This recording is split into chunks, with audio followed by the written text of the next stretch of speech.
నమస్తే. ఈరోజు మనం మాట్లాడుకోబోయే విషయం పాస్టర్ ప్రవీణ్ పగడాల గారి మరణం గురించి. ఈ సంఘటన ఆంధ్రప్రదేశ్ మరియు తెలంగాణ రాష్ట్రాల్లో చర్చనీయాంశంగా మారింది. ప్రవీణ్ పగడాల గారు హైదరాబాద్కు చెందిన 45 ఏళ్ల క్రైస్తవ ప్రచారకులు. మార్చి 25న 2025 రాజమహేంద్రవరం సమీపంలోని కొంతమూరు వద్ద మరణించడం జరిగింది.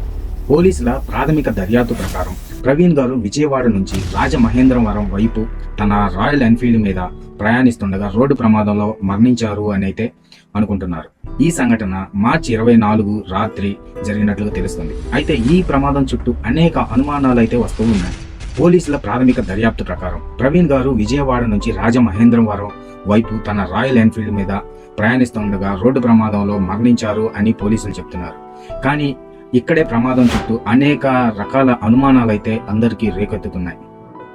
అవి ఏంటి అంటే, కొన్ని తెలుగు మీడియా సంస్థలు విడుదల చేసిన సీసీటీవీ ఫుటేజ్ ప్రకారం ప్రవీణ్ గారు కోదాడ్ మరియు ఏలూరు మధ్య మద్యం కొనుగోలు చేసినట్టు కనిపిస్తుంది. ట్రాఫిక్ పోలీసులు సుబ్బారావు అనే అధికారి ప్రకారం విజయవాడ సమీపంలో ప్రవీణ్ బైక్ నుంచి పడిపోయారు మరియు అప్పుడు ఆయనకు స్పృహ కూడా తప్పినట్లుగా కనిపించారు. అయినప్పటికీ ఆయన ప్రయాణం కొనసాగించారు అని అయితే చెప్తున్నారు. ఇంతకీ కీసర్ టోల్గేట్ వద్ద కూడా బైక్ నుంచి పడిపోయినట్లుగా నేషనల్ హైవే సిబ్బంది కూడా తెలిపారు. ఇక్కడే ట్విస్ట్ మొదలైంది. ఏమిటి అంటే, ప్రవీణ్ గారికి అసలు మద్యమే అలవాటు లేదని వాళ్ళ కుటుంబీకులు అయితే చెప్తున్నారు. అసలు మద్యం తాగడమే అలవాటు లేని వ్యక్తి మద్యం ఎందుకు కొంటాడు? ఒక్కసారి ఆలోచించండి. ప్రమాద స్థలంలో ప్రవీణ్ గారిపై శరీరంపై గాయాలు మరియు ముఖంపై రక్తపు మరకలు కనిపించాయి. ఆయన బైకుకు కూడా పెద్దగా నష్టం జరగలేదని, ఒక ఛాతీపై ఒక షూ ముద్ర కూడా ఉన్నట్లు కొందరు చూశారు. దీంతో అది సాధారణ ప్రమాదం కాదని, హత్య అయి ఉండొచ్చని అనుమానాలు చాలా రేకెత్తుతున్నాయి. క్రైస్తవ సంఘాలైతే ఈ సంఘటన మీద మతపరమైన హత్యగా అభివర్ణిస్తూ నిరసనలు మరియు ర్యాలీలు అయితే చేపట్టారు. ఓకే, దీన్ని మనం కొంతసేపు వరకు యాక్సిడెంట్ అనే అనుకుందాం. యాక్సిడెంట్ అయిన వ్యక్తి శరీరం మీద, ఛాతీ మీద రక్తపు మరకలు ఎందుకు ఉంటాయి? అదేవిధంగా పక్కనున్న కర్రల మీద కొట్టినటువంటి ఆ రక్తపు మరకలు కట్టెల మీదకు ఎందుకు వెళ్ళాయి? శరీరం మీద ఆ బుల్లెట్ని ఎవరు పరిచారు? ఒకవేళ మనకి ప్రమాదం శాతం గనక జరిగి ఉంటే బుల్లెట్ ఒకవైపు వెళ్తుంది వెహికల్, మరియు శరీరం ఇంకో వైపు పడుతుంది. కానీ అలాగే శరీరం మీద పడిపోయినట్టుగా ఎక్కడా కూడా ఎటువంటి ఈ సందర్భాల్లో అసలు జరగదు. అది ప్రవీణ్ పగడాల గారి విషయంలో జరిగింది.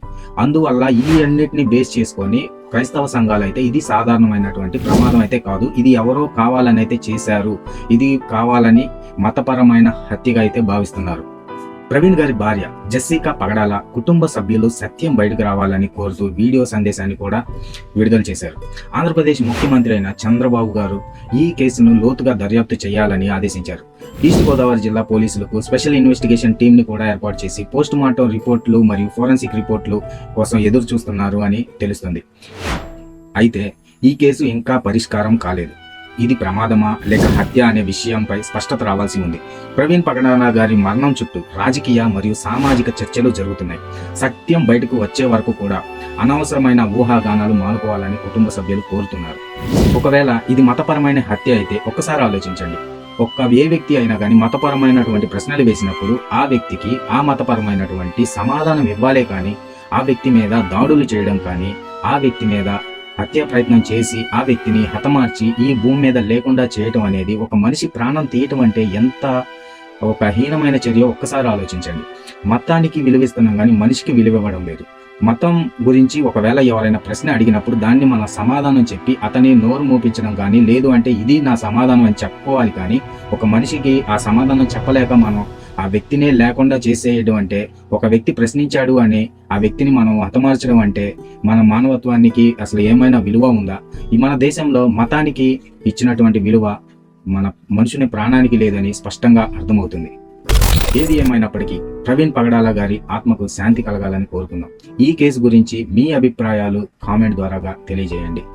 ఏది ఏమైనా కానీ మతోన్మాదాన్ని వీడండి, సత్యాన్ని తెలుసుకోండి. Thank you. This is Shyam signing off.